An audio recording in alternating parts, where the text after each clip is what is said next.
Please join me in welcoming Lieutenant Governor Dan Patrick. Thank you, sir. Good morning. Good to see you. Put you over there. Thank you for being here. Now, Evan, before we begin, can I share something with you? I'm not. This is going well already. Sure. Okay. Go ahead. Because I want to be sure we boost your listenership at TribFest. Okay. Because people apparently weren't paying attention. Yes. On September 22nd, last year, Yes. you interviewed me. Yes. At 30 minutes and 20 seconds into the Yes. interview, I said, put it in cement. I'm not running against Greg Abbott in 4 years or any time thereafter. It's ridiculous. You did. We need to get that word out. We keep saying it, and people don't hear it. So Well, you did. You did. Now you're throwing my questions completely out of order, but I'm going to take the bait. So the other day after the session ended, and you did a little press avail, unprovoked, you repeated that. You said, "I'm not running against him. Write it down. I have no interest in running against the governor. In fact, this will be my last job." Why did you feel a need to answer a question that, at least on that day, nobody asked? Because everywhere I've gone around the state, literally. Not just Paul Burke's house, but other places. I've never been to Paul Burke's house. Okay. Because he seems not to have gotten the message. Yeah. But a lot of people, I would go places and people would come up and say, "I hope you don't run against Greg Abbott." I'm talking about Republicans. Yeah. And I think that there have been some people trying to stir that story up Yeah. to maybe create a divide. Right. And the truth is, he and I are great friends. We ran on the same issues. Yep. We were successful. We checked off the boxes, I'd say, on 90% of them. Right. We had a great session. We had a great partnership. I like my job. Being president of the Senate is the best job I've ever had. Right. And I just want to put that to rest for the party, number one, and for the media, number two. I actually saw a story yesterday. Well, Dan said that so he can kind of do rope-a-dope. I mean, that's how crazy it gets. Right. Secondly, I think the voters get a little exhausted with people getting one position Right. and immediately positioning themselves for another. It becomes a leap pad. Yeah, and right? this is not a leap pad for This me. is a lily pad for you. Yeah, You're going to this stay. this is the best job anyone could ever have. So there was some tension, or at least reported to be some tension, between you and the governor over the course of the session. There was a breakfast at which there was no tension. not true that you all maybe had words at a breakfast at some point in the middle of the session. We had one meeting where we had a good in earnest discussion. Robust conversation. But one day out of 140. 140. Not bad. Yeah, it's not bad at all. And Right. So that it was, And it was a the non-story. kibitzers from the Grassroots Advisory Council that you appointed, Yes. who called his pre-K plan socialistic and godless, and maybe attacked some other things. Well, they've that also been critical of me. Look. Oh, we'll get to that. Oh, Well, believe when me. you have an I have a advisory list. board, when you have Yeah. an advisory board, Evan, and I don't know Yeah. about you have a board for the Tribune. We do. I don't want yes people. I want people who will say, Dan, I disagree with you on that. Right. Dan, that's the wrong path. Dan, I don't, whatever it may be. Yeah. That's the purpose of an advisory board is not for people to tell you, you're wonderful. Right. It's really to guide you. And for the most part, I think, again, we checked off 90% of the boxes. I think everyone Right. from the business community to the grassroots, from the boardroom to rural Texas, I think is very pleased with this session. With the byproduct of it. And I am. Someone asked me about a grade yesterday on a radio interview, and I said I don't grade myself, but I give the senators an A- because no one gets a perfect 10. Right. But we had a heck of a session, and as I said before, give all the credit to the senators when it goes well, and Right. if it doesn't, blame me. So Well, let's get to the A-. We'll come to the part that Sure. some may feel it and you wasn't may feel. ho-hum, as Ross said. It was anything It but was ho-hum. not boring. Let's get to the part that you think and that others think was a success, and then we'll get to the part that maybe was left undone. You said at the beginning of the year it's going to be a new day. It's a new day in the Senate. Tell us what that means as you look back over the 140 days. Where were the big successes? And in what ways was this a different Senate than the last Senate? I think everyone in this room who works with the legislature knows it was a major change. Okay. It was a new day. In what ways? Well, first of all, the 21 vote rule on Right. day one. That's a new day. That rule has been in cement for 70 years. Right. It's a major change. And sometimes when you actually bring about major change, people then say, oh, that was really nothing. But until you bring it about, that will never happen. Right. And so changing the blocker bill from 21 to 19 totally changed the tenor of the session. Well, let's talk about that. So we did a calculation on this. You may know, Governor, that we did in the middle of May, we did an analysis of, at that point, the more than 700 bills Right. that had passed the Senate. Only about 30 had passed with Right. fewer than 21 votes. I mean, on one level, you can say, well, it really didn't have that big a consequence, although the bills in which it mattered were the big bills. Well, right? and that was the point I always made in past sessions. Most of what we do is bipartisan, and Right. this year we passed nearly 1,200 bills, and we still were under 30, I think, on bills that passed along partisan lines.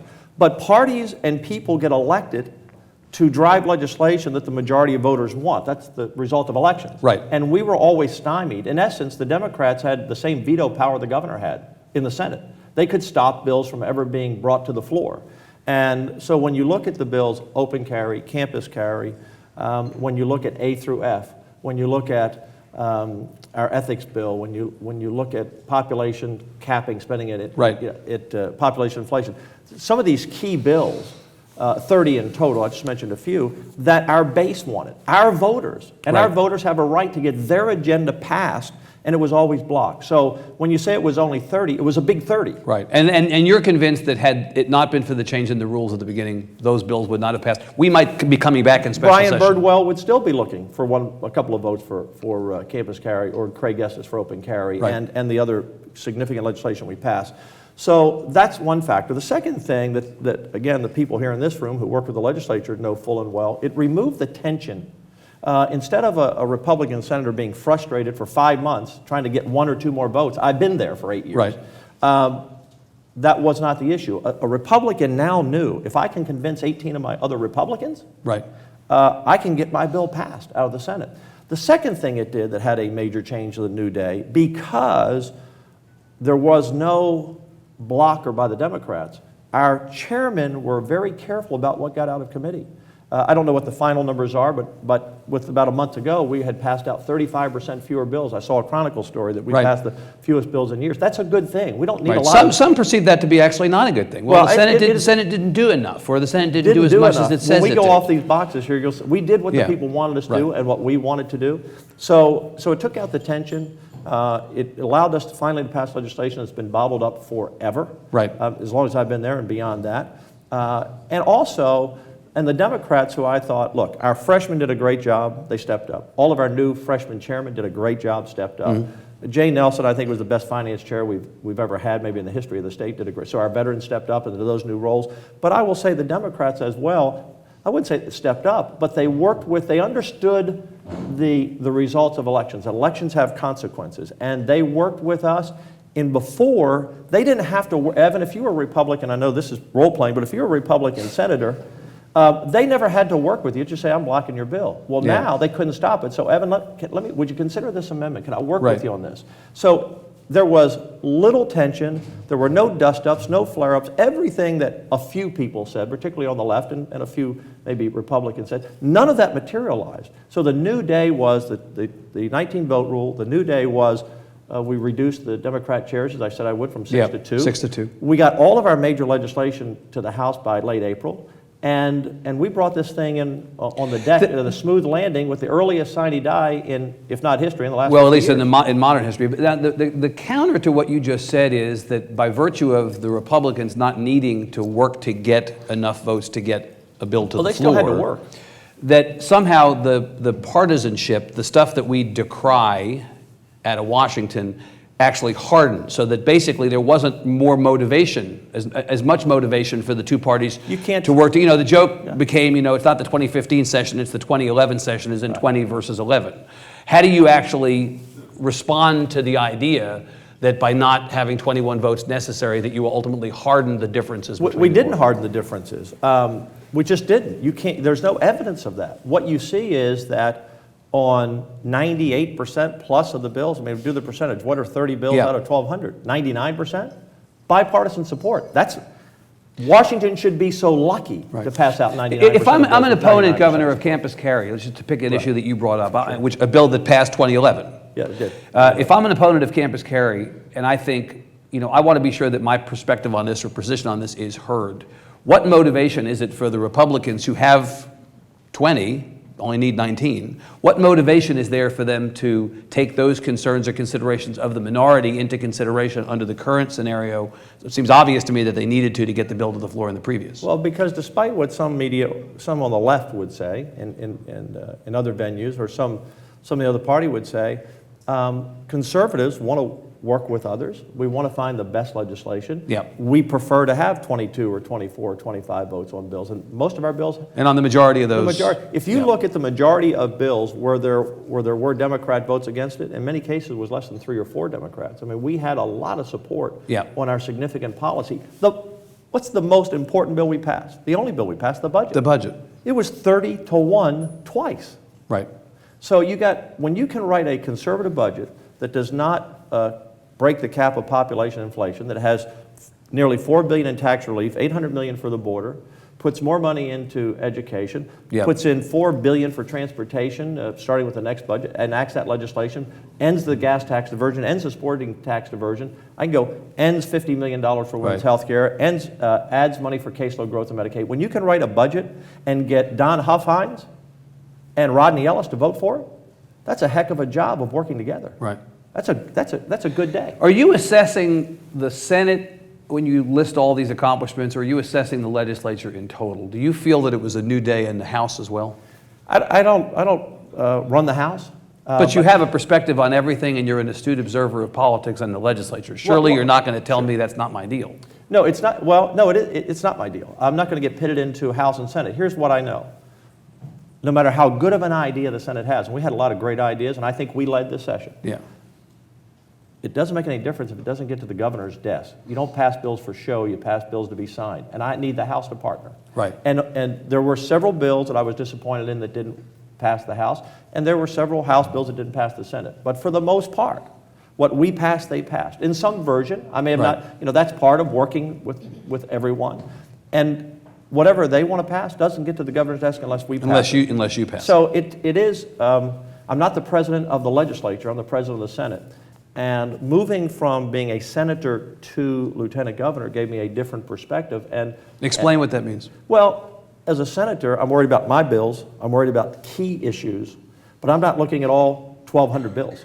I mean, my staff is, but I'm not aware of every other senator's priorities, and I'm not aware of everything else that's going on in the House outside of my world, because an average senator might have 60 to 80 bills they're carrying. Right. So now I was deeply involved with 31 senators, and deeply involved of seeing those bills that we passed get through the House and working with the House. So a little different. Look, this is, I said when I came in that being lieutenant governor should be an easy job if you do it right.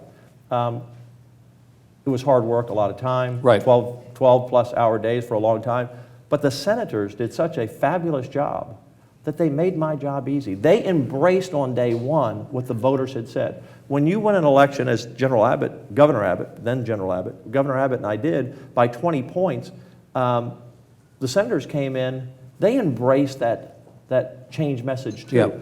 So you saw the 19-vote blocker bill change on day one without much discussion. And John Whitmire will tell you, he said, time and time again, there were very few caucus of the whole meetings. We used to have sometimes 2 a day. I think we may have had 3 this session, and one was just kind of starting and one finishing. Things went smoothly. The chairman did a great job, and I had a tremendous staff. Everyone in this room knows I had a tremendous staff. So there were no bad days. The worst day I had as a down day was the day, the first day I was freed up to go down to Wimberley 4 days after the flood. See the floods, That was a tough day when you see what people lost. But in terms of this job, not so bad. I hope the next session is just as smooth and a few after that. I want to bring you back to what you said, though, about the difference between being a senator and lieutenant governor. One other difference, lieutenant governor, is that your responsibility is to be sure that the bills you want do get to the governor's desk. So having to work with the House, that is a component of the job of lieutenant governor. How well do you think you worked with Joe Strauss? How well do you think the Senate worked with the House? Please do assess the relationship. Sure. Look what we passed. I believe that we were able to accomplish our goals in the budget. We had $800 million for border security, or 811, and they were at 560, we ended at 8. We wanted property tax, not sales tax. We were able to work through that. Right. I can go down a long list of issues. Open carry worked out, campus carry worked out. Again, there was no conflict there. In a 140-day session, you'll have a day where people can So agree. the perceived tensions, Governor, between the House and the Senate, that's a creation of the media or people who wish they're looking for a plot line that doesn't exist? I can just tell you, I didn't feel any tension. Right. You know, the members work with themselves and work these things out. That, you know, I empower the members as well. Right. How's your relationship with the speaker after this session? The same as it was coming in. You know, he's on his side of the building running his show. Right. I'm on my side of the building running my show. Yeah. We communicate as needed. You think he did a good job? You think this? I don't make comments on the House. I'm not going to play that game. The media loves to play that game. I'm not going to comment one way or the other. The byproduct of this legislative session was a successful session for the Senate and a successful session for the House is passing our bills, and we passed some of their bills, and they got Right. to the governor's desk. And I don't know how many he's going to veto or not, but again, we're spending about 2.5 times on border security over last session. You know, when Right. I got here in 2007, Evan, we didn't spend virtually any money on Right. border security. We passed property tax relief, and that package, by the way, are 3 bills. What most people have not focused on SJR 1, everyone talks about the homestead exemption. Someone joked that this was kind of the Patrick Amendment because Bullock had the amendment never to have a state income tax in the Constitution. But in SJR 1 is language that says Texas will never have a sales tax on the transfer of property. 38 states have a tax when you sell your home or sell your business property. Yeah. The voters will vote on that and approve it. That is significant. We're not going to be the 39th state. In fact, the realtors told me that we're the first state to ever pass legislation to forever ban a sales tax, which is a huge pot of potential money. People have talked about it in the past. I'm sure they'll talk about it in the future. Right. I wanted to lock that away. It also has the homestead exemption that goes from 15 to 25. Right. The Senate wanted a little bit more, but that's how you work together. And then the key bill is Senate Bill 1760, which many in the media still don't understand, and a lot of folks don't understand the impact of this. 1760 says that for the first time in history, you as an elected official, city council, county commissioner, 4,000 local taxing entities, you're going to have to take a supermajority affirmative vote to raise my property taxes Right. from the previous year. Because right now, as you know, people, their appraisals go up, your local taxing entities don't have to raise the rate, they don't have to do anything, their budgets bubble up based on values. Well, now they're going to have to take an affirmative vote to raise your taxes 8 or 9 or 10%. And my belief is, after someone does that a few times, they're going to have an opponent in the primary who's going to say, "You raise taxes." It's going to make it. We want to keep the property tax. We want your property tax value to increase. That means your asset increases, but you shouldn't be taxed Right. along with it. And if they don't respond to this, then we'll be back with more. We're going to continue to put pressure to lower property taxes. You've enumerated a lot of things that passed and a lot of successes, boxes you checked. There were a number of things actually Like getting that the were public integrity unit out of Travis County. They've been trying that for decades. Right. Walter Fisher, my senior advisor, who was Bob Bullock and a parliamentarian with the Speaker as well. I think they've been working on that for 30 years. Done. So that and a lot of the things you've enumerated were things that you and others consider to be successes of this session. There were a number of things that didn't happen that I want to ask you about. Really? We didn't have 100%? Didn't have success rate? 100%. I'm shocked. The SB 9 spending cap, in-state tuition for undocumented students, a big feature of the 2014 campaign for lieutenant governor and other races, overturning that 2001 law didn't happen. Sanctuary cities, some abortion legislation got through, some didn't. No, wait a minute. Same-sex marriage, Okay. school choice, which is, I know, your signature, the Dan Patrick issue of Dan Patrick issues. Sure. And Evan, the Senate passed school choice with $100 million attached to it. Right. I'm only president of the Senate. I mentioned there were a few disappointments. I was very disappointed that the House did not pass school choice. But I've been around long enough to know how this works. I passed the sonogram bill several sessions before It ultimately made over there, right, yeah. I fought to change the 21 vote rule for 8 years. It finally made it. The breakthrough this session, and I wanted school choice, and Governor Abbott supports school choice as well. I wanted it to get to his desk. It didn't make it in the House, but we got it through the Senate. Right. And Of course, you got through the Senate last time, too. school choice did not make it with money attached to the last time. Right, This is the first time. but last time, the reason that there was not school choice legislation out of the 83rd legislature, it was primarily a House deal, not a Senate deal. It was a combination of the two. Yeah. But we've, to my knowledge, I have to go back and check, I don't believe we passed a school, I know we didn't pass it with any money.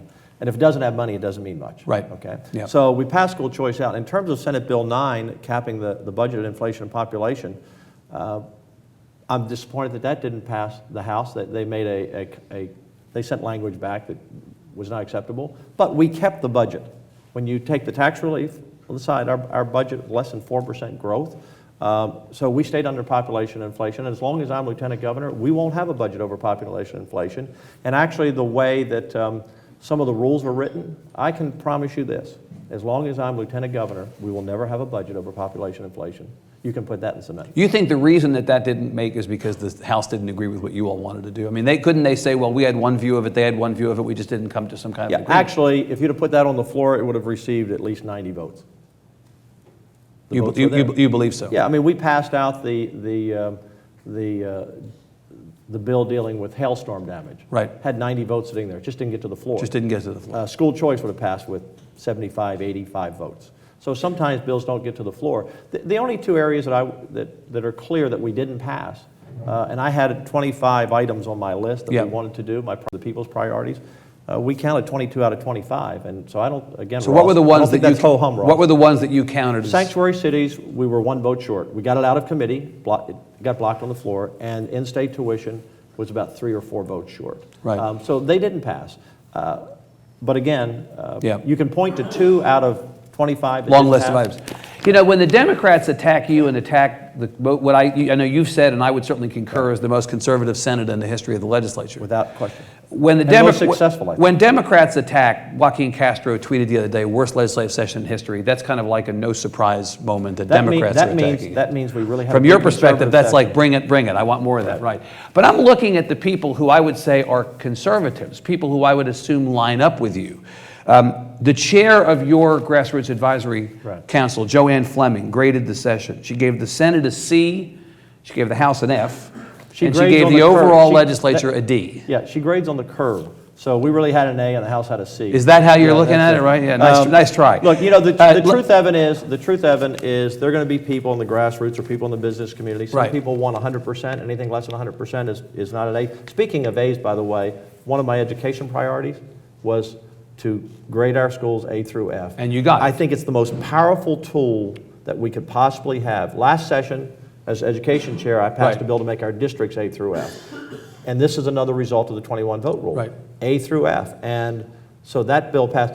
I can't please 100% of the people 100% of the time, but do I walk out of there saying, we checked off the boxes of everything we campaigned on? 2 out of 22, 21 out of 25. But I want to understand, but I want to press you a little bit on this, Lieutenant. I want to understand what it is exactly that they find so wanting. So I mentioned Joanne Fleming. Yeah. Jonathan Stickland, who became an emblem of the House's dissatisfaction with the ideological purity of the legislature this session, C+. Adam Kahneman, right here, who is associated with some of the grassroots conservatives who are loudest in pushing an agenda during the session. You know, they have a very particular point of view about a number of issues. He yesterday blogged about the session and gave out a mix of C's, D's, and mostly F's. The Students for Concealed Carry talked about a gutted bill. You all are hiding behind a gutted bill, the bill you passed. Steve Hotze, you're a longtime supporter, called you out on not sufficiently putting forth same-sex marriage legislation.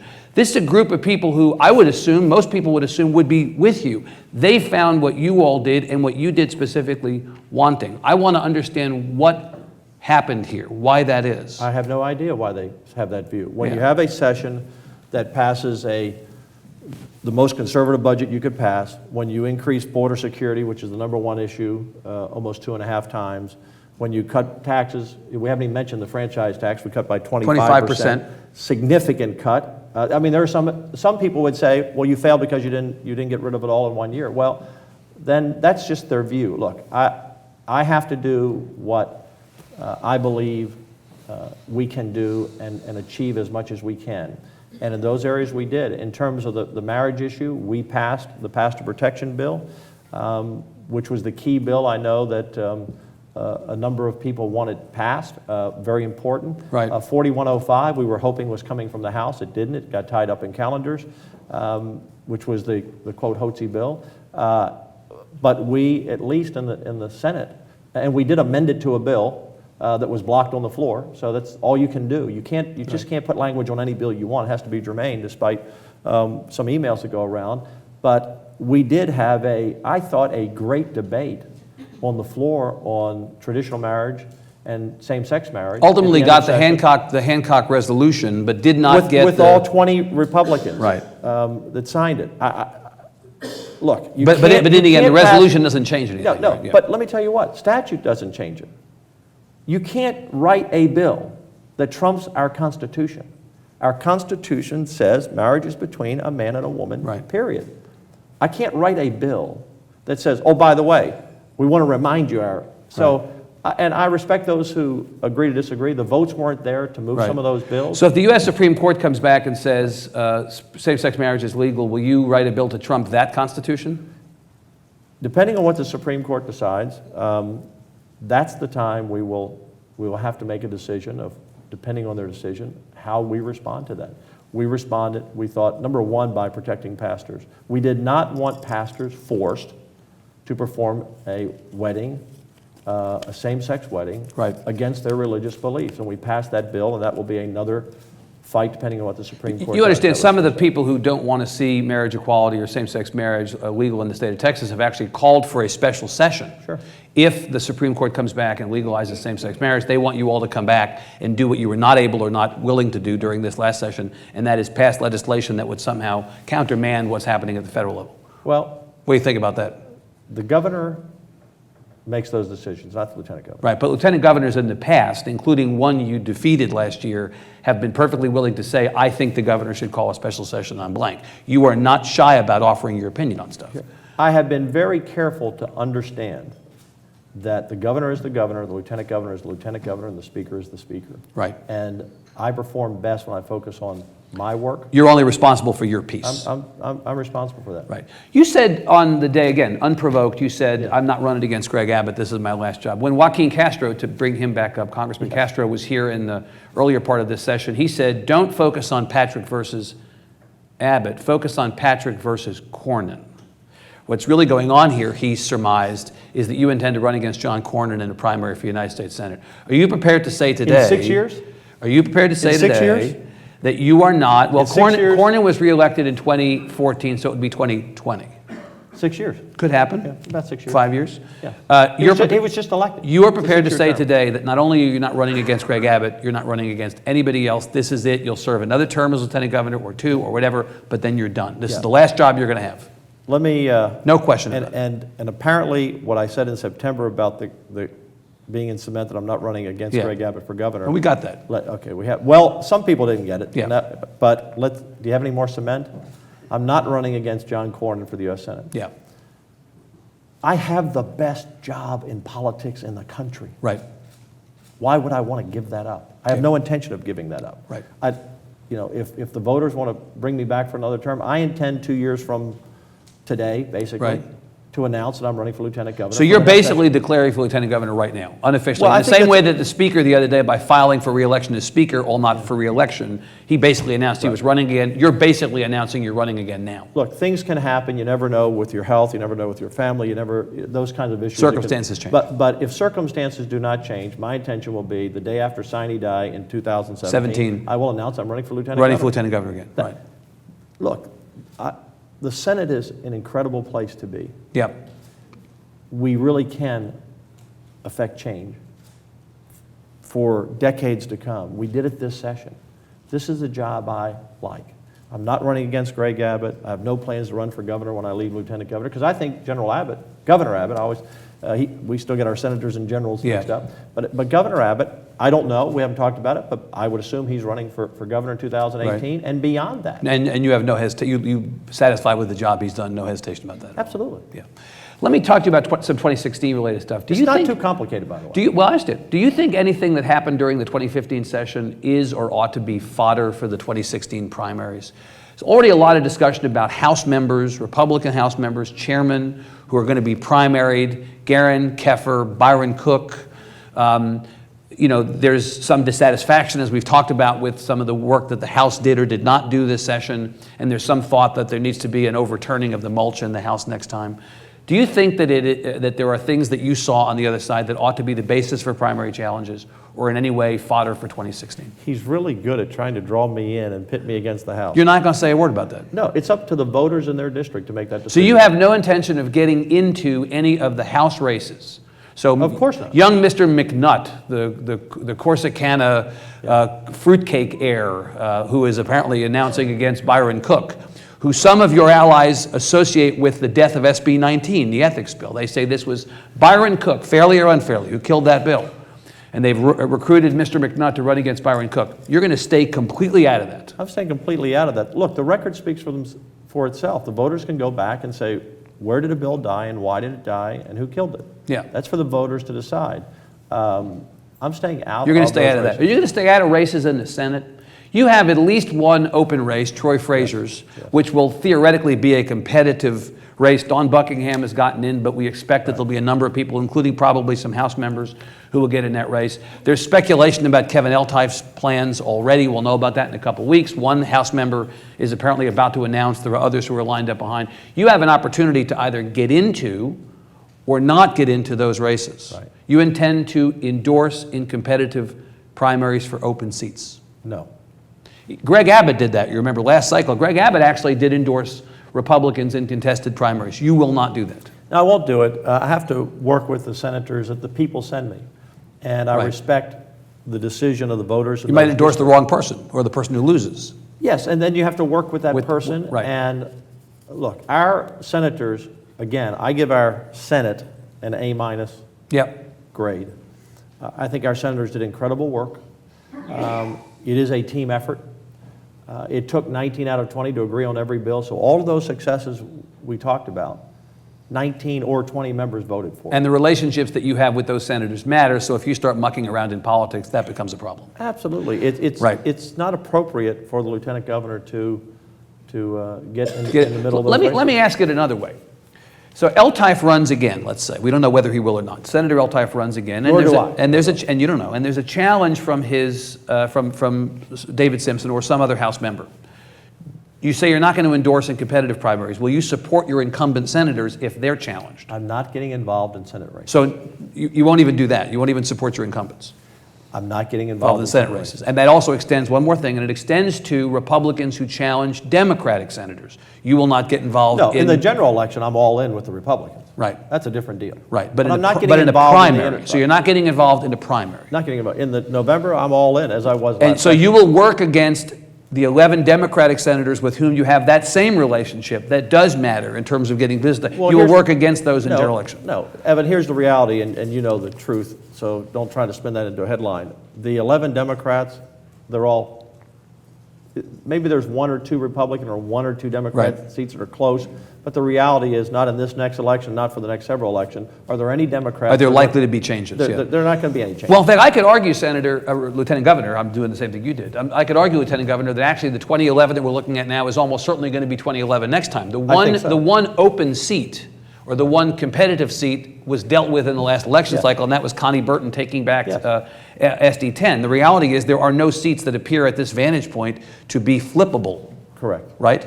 And in 4 more years, when she is up again, if she runs again, or whatever the Republican, Right. I assume she's going to run again, is I'll be there to support that Republican in that seat. I guess if it's 2011 again, going into 2017, my question is, what is likely to be different next session from this session? So there were things that you did not manage to get done during this session. Some you say it was House calendars, or some you say it was differences that couldn't be bridged. But on the list of issues I mentioned, ethics and some others, if it's 2011 next time, and the ideological makeup of the 20 is effectively the same as it is this time, what's going to be different next time? Well, there are always new issues, number one. There are always surprises that come your way, and so we'll address those. And there will be news events that happen. When we come back in 2017, we're going to have a new president.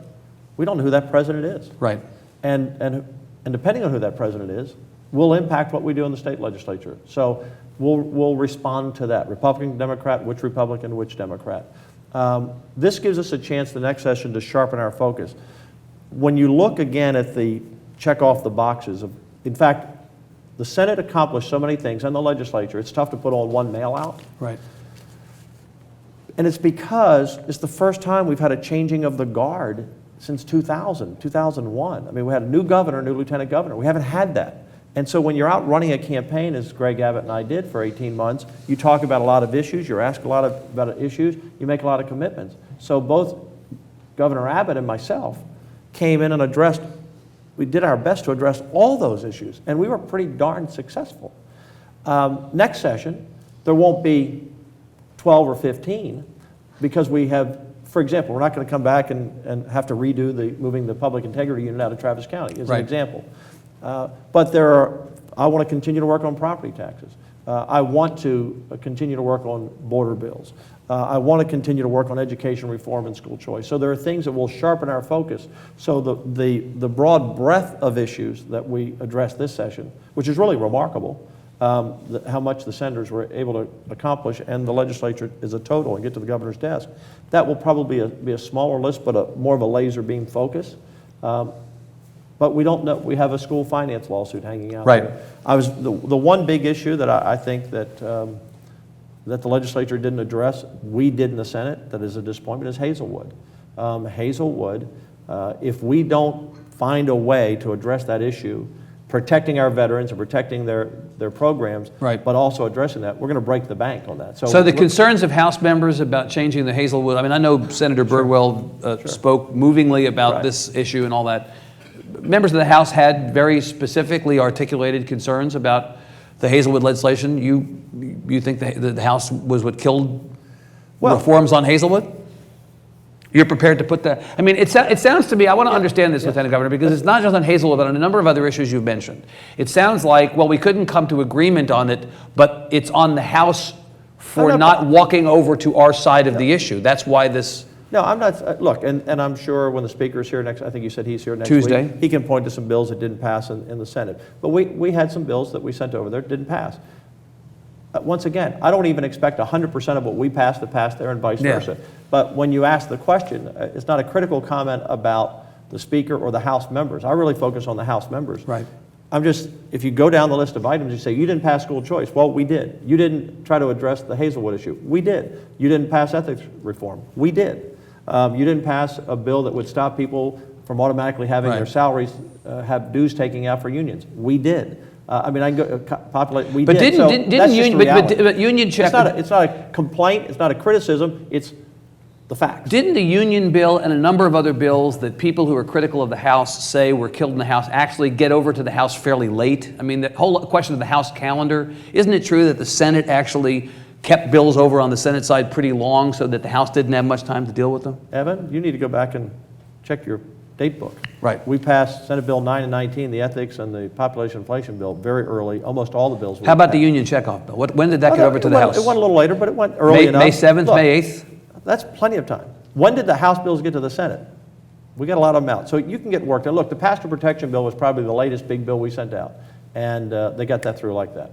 So again, I'm not pitting the Senate against the House or the House against the Senate. There are going to be issues that they disagree with. I understand that. Well, come stay with the ethics. But you can't put that on. You can't put that on the Senate. Stay for the the House would say you can't put that on the House. I mean, stay with the ethics bill for a second. So on SB 9, on SB 19, pardon me.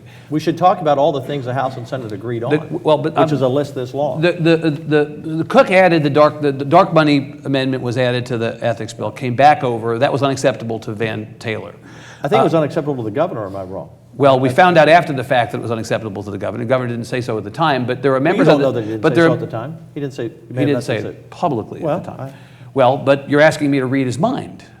I mean, I'm just sharing with you that wasn't acceptable to a lot of people. There are people. members of the Senate who say that, as you've said about certain other issues, that if you brought the dark money provision to the floor of the Senate as it came over from the House, that there were enough votes to pass it.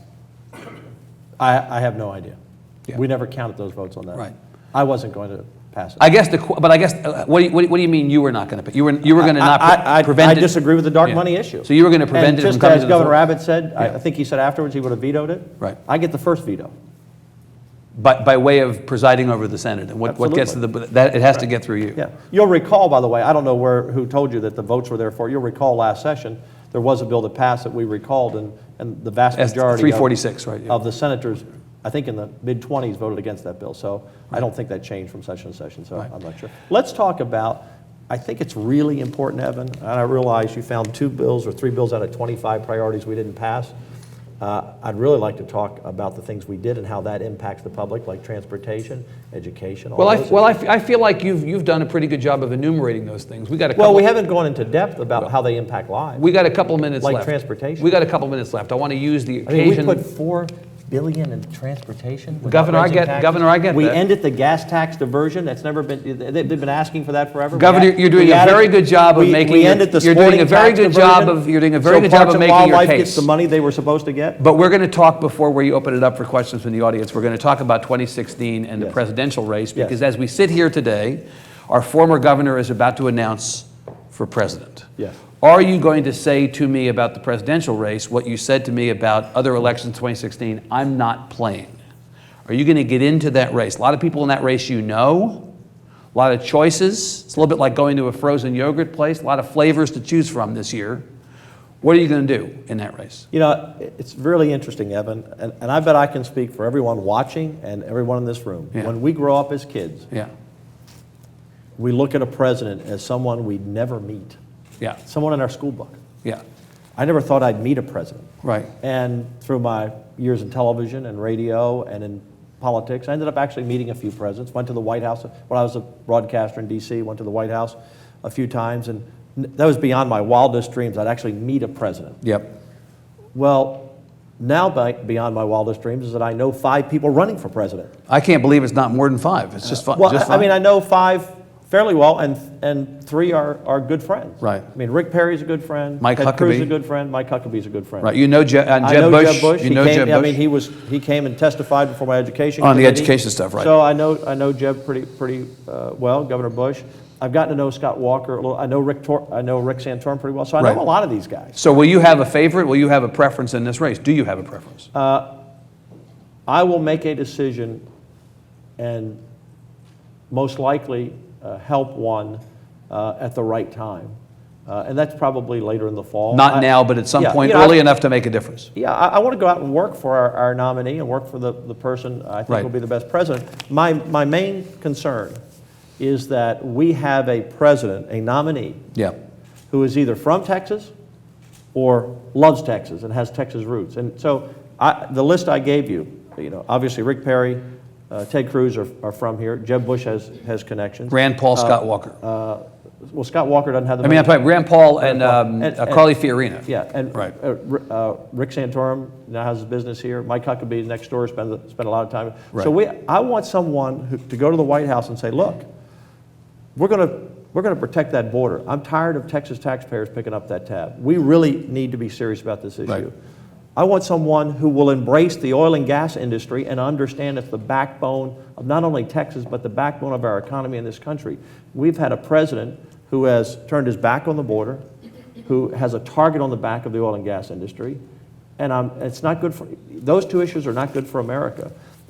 Third, I want a president who recognizes in Texas that not only have conservatives campaigned, but conservatives have proven we can govern efficiently. I mean, we had the most conservative Senate, the most conservative legislature, not arguably, in the history of the state, and the best session. So that shows conservatives can do the job. Washington needs to follow the Texas model, and I want a nominee who gets that. Are there people in that race who you could not support? That's become a standard Oh, polling question. Sure. Who you can't support. Oh, yeah, Donald Trump, if he gets in, and Chris Christie, and, a whole other. But how about Jeb Bush? Jeb Bush, interestingly, Jeb Bush has bonked against the conservative end of your Well, he's not party. running. As of this morning, June 15th, he's announcing. So effectively, he's in. Yeah. Jeb Bush is going to run, and in a lot of conservative circles, Jeb Bush is found wanting. Are you prepared to put your Dan Patrick seal of approval as a conservative on Jeb Bush? I'm not putting my Dan Patrick seal of approval on anyone as we sit here today. But you could support Jeb. I guess my point is you could support Jeb Bush in a way that you couldn't support Chris Christie. I'm going to support whoever our Republican nominee is. Even if it's Chris Christie? You know what? No matter who it is, I'm reporting the Republican over Hillary Clinton or Right. Peter Liberal O'Malley, who looks like he's trying to imitate a Putin walking around with his bare chest showing off his muscles. I mean, it's kind of crazy. Every picture I see of the guy, I mean, I'm thinking, is he trying to be Putin? What's this deal? Well, Secretary Clinton, last question on this. Hillary Clinton and O'Malley or anyone else or Elizabeth Warren will be a disaster. Right. We cannot sustain Yeah. 8 more years of Democrat leadership in the White It House. is not news that Dan Patrick will support the Republican, but that's good. And Chris Christie's not going to win. Secretary Clinton is in Austin, in fact, today, and later today is going to give a speech in Houston in which she's going to talk about voting rights. In particular, she's going to be critical of Texas I'm shocked. for restricting voting rights and is going to call for, among other things, a 20-day early voting period nationally in every state. I know how much you like federal mandates, but a 20-day early voting period, weekend and evening early voting. Do you think that we have a voting rights or a voting access problem? We have a terrible voter turnout record in the state over the last 3 cycles compared to the other states. Do you think that this is an issue that ought to be on the table in the next election? No, I think we have 14 days of early voting. We have mail-in ballots for seniors or people who are traveling and aren't here for the election. Yeah. We have voter ID, photo voter ID. I think our election system is just fine. I'm proud to be part of that as a senator. Okay, let's stop right there and take questions from the audience. If you have any questions, please raise your hand. We'll walk a microphone around to your table. Let's take this question in the front first. Sir. Lieutenant Governor Patrick, my name is Hasib Abdullah. I'm a resident here in Austin. My question is about the debt in the state of Texas. I know there are some measures to reduce the state debt. Do you think that's going to eventually go to zero at some point? Is that adequate? And specifically, most of that debt is local debt, ISDs, counties, cities. Is there going to be any legislation made in the future to make sure there's no default or even bankruptcy in extreme cases like you see in other states? How much of a concern is this right now? I'm very concerned about the local debt.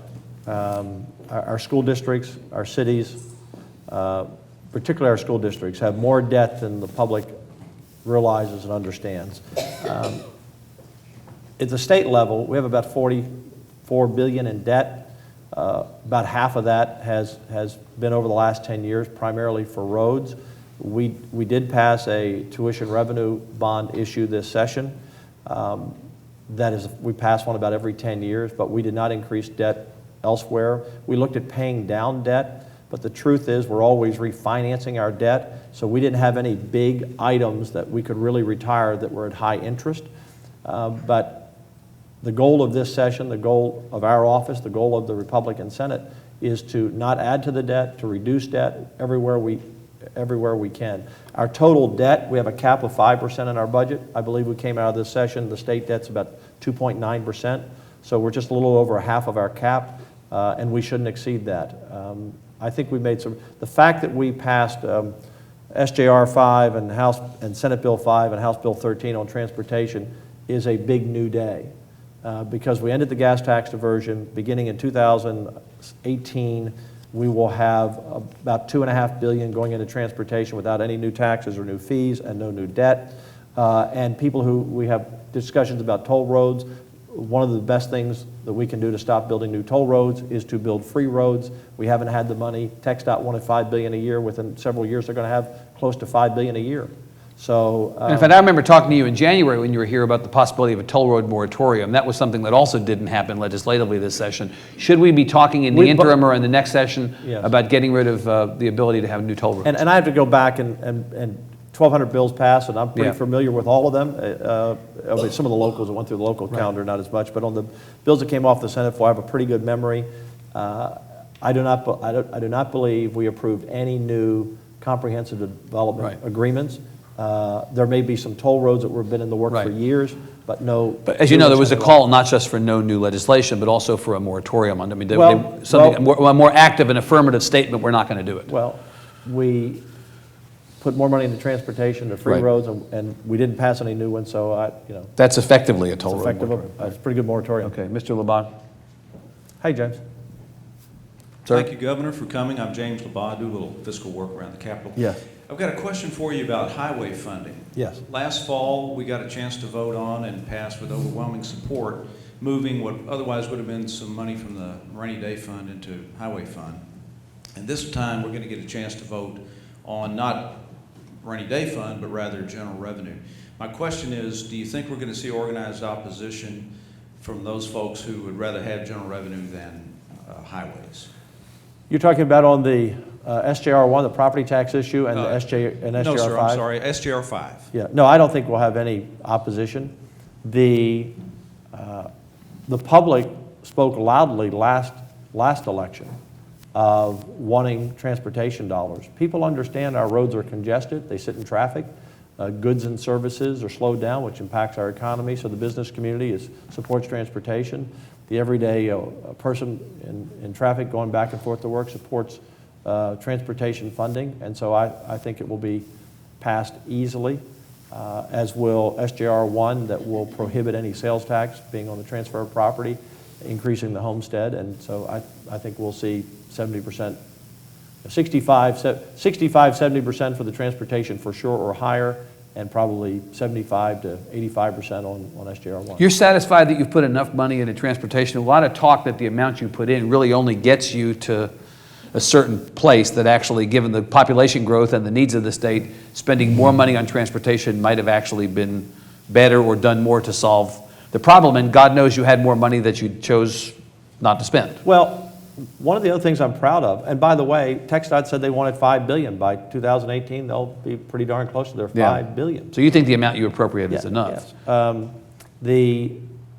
The other issue that I'm really proud of, we didn't talk about it, is we have held more money in reserve than any other legislative body in the history of the Senate, in the modern history.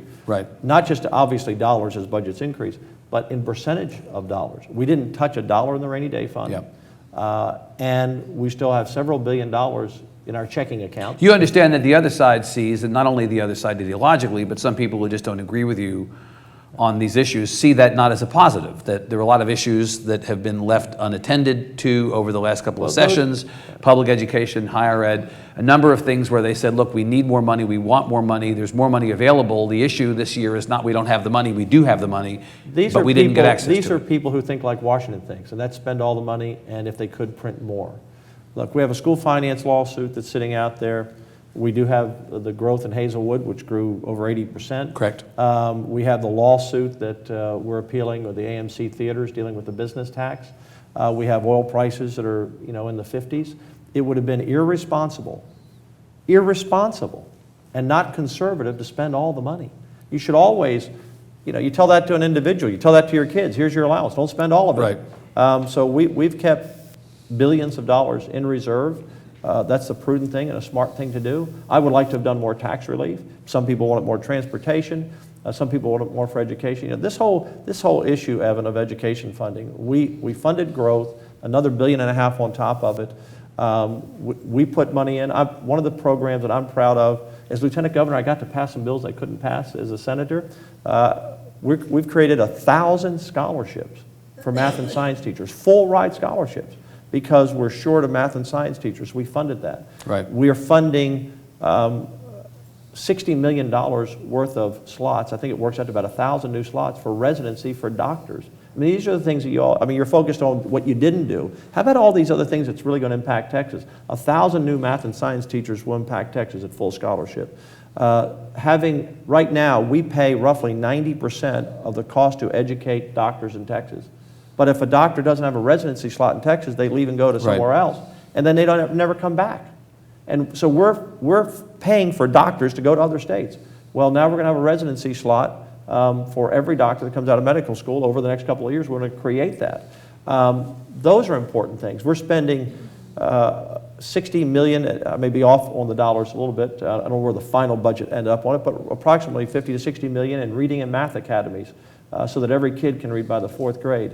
Again, $50 million more in women's health care. We're doing a lot of things, and the idea that fixing education by just throwing more money, we've been throwing more money at it than any, we spend more money on education than any country in the world with the exception of Switzerland. And you can't compare Switzerland even to Harris County. Isn't it the pushback, though, just to stay with this point for 1 second, Governor, isn't that the pushback on the border security thing that the House said in response to what the Senate wanted to spend on border security? What we were doing is basically throwing money at the problem, the same thing that you accuse education advocates of doing, throwing money at the problem. House actually said, people in the House actually said, that the House's smaller appropriation for border security would have been more conservative because it would have been more efficiently spent. Well, they were wrong. I don't know if those were Democrats saying that. In the House, probably Democrats. They were wrong. Look, the border security, wasn't only Democrats. The border security spending has proven to be successful. I'm going down to the valley when I leave here, and what you will be told from mayors and elected officials in the Valley is our crime is way down. It's way down in large part because the Guard is there and DPS is there in full force. So that is working. Number two is the difference between the border security and the education is that we weren't spending any money 8 years ago on border security. We've been spending some, but we needed this money. We needed these 10-hour work days. The difference between the House and the Senate budget, actually on border, they were at 565, we were at 811. About 300 and change. About 300 and change. Well, 150 million of that is for our DPS troopers to work 10-hour days. There's a law enforcement calculation of how many law enforcement officers you need in any division per capita. We're about 700 and some troopers short of what some statistics say we should have. Well, we have 2 academies a year with attrition, people retiring or taking other jobs. We're not going to be able to hire 700 new officers in a short period of time. So Steve McCraw, the head of DPS, Colonel McCraw, came to me last fall when we were going down to the Valley and said, I have an idea how we can approach this, and that's putting our troopers on a 10-hour workday. And I said, what do the troopers think about that? Well, the troopers were supportive of that. And the 10-hour workday is equivalent to 600 more officers in man-hours. So in the original budget, look, the original House budget didn't have 2 things. Not $1 of tax relief in it, and no funding for the 10-hour workday or the National Guard. Those were the 2 big differences. Otherwise, our budgets were really close. And so the House decided to fund the 10-hour workday, which got them up over 700. Right. And the other money we have in there is Rick Perry didn't have money to put the Guard on the border when he wanted to last year. And so I want to be sure that Governor Abbott, if he wants the Guard on the border, and they're still there, but depending on that he has the money to do it. By the way, something else that happened about a new day in the budget is this is the first time anyone can remember in history that when we went into conference, we came out spending less money. Yeah, actually it ended up being a lower amount. About $2 billion less. Right, that's true. It's usually $1 billion or $2 billion higher. Right. Let me, back on education before we go to the next question. Yes. So one of the things that Governor Abbott said actually the other day after the session was, regardless of the outcome of what the Supreme Court finds in the school finance case, I don't think we need to come back in a special. He basically said, we're going to deal with whatever we need to deal with. I think a lot of assumption has been not come back in 2017 to deal with it, but that there might very well be a special session next year following the Supreme Court's ruling on the school finance suit. What do you think about that? Well, I don't know. I didn't hear him make that comment, and as former Attorney General, he has a pretty good idea on the court case, better than I would. And so I don't know what the Supreme Court will decide. I'm told in talking with the court that a decision could come down sometime, maybe as early as November or as late as February. So it might even March. be in 2015. But effectively, we wouldn't be able to address it probably until next year or 2017. They may remand it back to lower court. Look, here's one thing I hope the Supreme Court in their decision comes down with. It's more than just money. We need reform. A through F is a long way. We last session as education chair, in this session, we made great strides in workforce development. So not every one of our kids is going to go to college. Everyone should be able to, but career training. But we need more charters, which we passed legislation last time. We need school choice. There are lots of issues that we need to address more than just money. We've been throwing money at the same failing schools over and over and over again.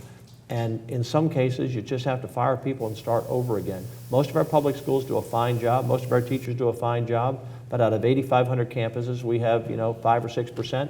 They're utter failures, and no matter how much money you throw into those schools, they're not going to turn around until you reform those schools. And I believe in choice, as you know, because if you're rich, you send your kids to private school. If you're mobile, you move to the suburbs. But if you're poor and you're in the inner city and take a bus to work, you don't have a choice. And we have to stop sentencing our children, particularly in the inner cities and some bad schools in rural areas. We have to quit sentencing them to failing schools. It's not right, and I'm always going to fight for that issue as long as I'm Lieutenant Governor. Regardless of, I understand that, regardless of the court decision. Sir. Yes. The newspapers tell me that the majority of the higher education leaders in Texas were against campus carry, yet it passed. Would you comment on that, please? I can't speak for every campus. I do know that John Sharp wrote a letter from Texas A&M and said that they have a proud tradition of Second Amendment rights at A&M, and they did not oppose it. They weren't in favor, but they didn't oppose it. Right. Texas Tech, Senator, now the Chancellor Bob Duncan, who I've known for a long time in the Senate, was not against it or for it, but on the bill. I think the UT, probably they were the strongest voice that I recall. And I respect Chancellor McRaven.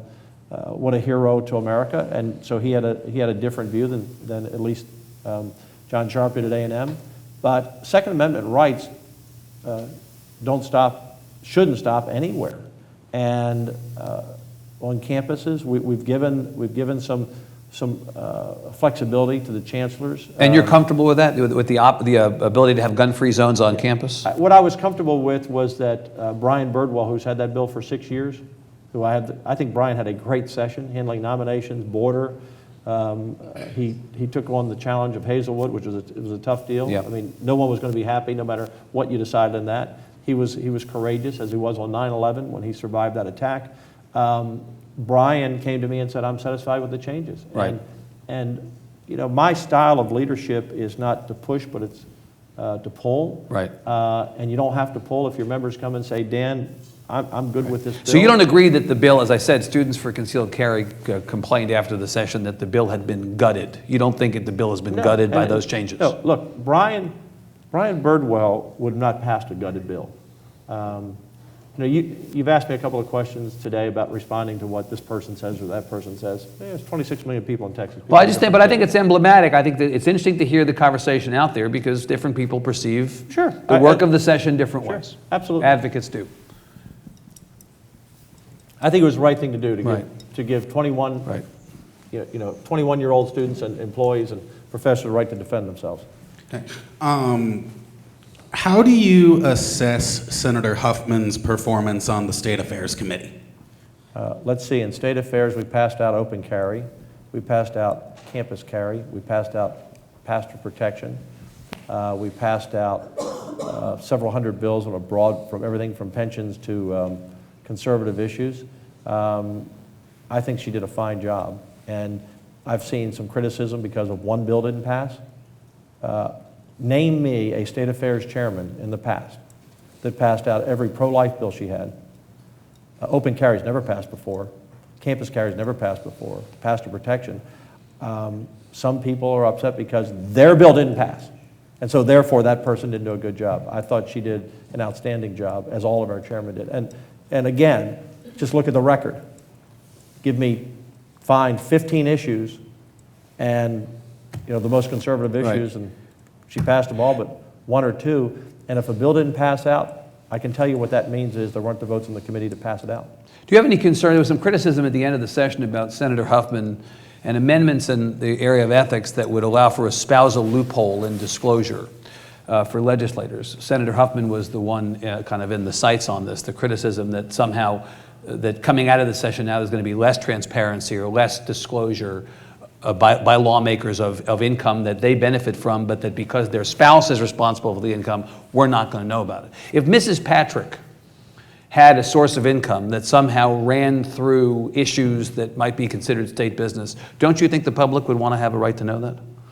I'll be very candid with you, Evan. Yeah. I have to look at that issue because I'm not exactly totally familiar with the full extent of that amendment. Right. It passed apparently in the Senate and the House. So I guess the members did not have an issue with it. Well, a cynic would say, of course they didn't. But will of the members? Well, I don't know. Some members in the House didn't pass our ethics bill, so if there are issues they don't agree with, they vote things down. So to be very candid with you, I thought she did a fine job, and that's not an issue that's been on the top of my list to take a look at, but I will take a look at it. Okay. You're off to the Valley today. I'm going to the Valley. We're going to be going around the state for the next couple of weeks to share with people what we actually did. You're not getting a break. We don't stop. We work hard. Okay. As you know. Good to see you, Governor. This was not a ho-hum Thank interview. you very much. It It was was not a Thank you, ho-hum. sir. Right. Ross is sitting right there, I know, by the way. I know. You can tell him. Ho-hum. Thank you Are very kidding much. me? Appreciate it. Ho-hum. Let's give the governor a hand. Thank you. Good. Thank you all.